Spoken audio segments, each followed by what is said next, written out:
Hi అందరికీ. మనం ఇంట్లో ఎంత బాగా టీ చేసుకున్నా సరే ఎప్పుడైనా బయటకెళ్ళి టీ టైమ్స్లోని దగ్గర తాగేటప్పుడు ఒకలాంటి ఫ్లేవర్ వస్తుంది కదా. వాళ్ళు ఏ ట్రిక్ యూజ్ చేస్తారు అనేది ఈ వీడియోలో చూస్తారు. ముందైతే దీనికోసం మనం పాల గిన్నెలోని 1 గ్లాస్ వరకు పాలు, 1 గ్లాస్ వరకు నీళ్ళు వేసుకోండి. మీరు టీ తాగే స్ట్రాంగ్ను బట్టి అందులో టీ పౌడర్ యాడ్ చేసుకోండి. నేను ఎక్స్ట్రా స్వీట్ కోసం జస్ట్ హాఫ్ స్పూన్ వరకు పంచదార వేసుకున్నాను.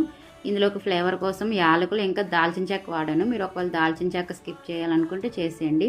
టీ బాగా మరిగేటప్పుడు మనం గ్లాస్లో పోసుకునేటప్పుడు ఇందులోని వాళ్ళు చేసే ట్రిక్ ఏంటంటే టీలో మిల్క్ మేడ్ కలుపుతారండి. అందుకే మంచి ఫ్లేవర్తో చాలా బాగుంటుంది టీ.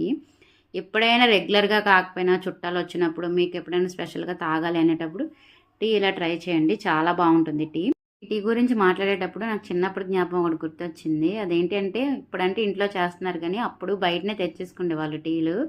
అయితే అప్పుడు గ్లాస్ టీ ₹1 అనమాట. మా ఇంట్లో వాళ్ళు, మా పెదనాన్నలు, అమ్మ, పెద్దమ్మ అందరూ పంపించేవారనమాట. ప్రతిసారి వెళ్ళిన రూపాయి టీకి రూపాయి లంచం తీసుకునేదాన్ని.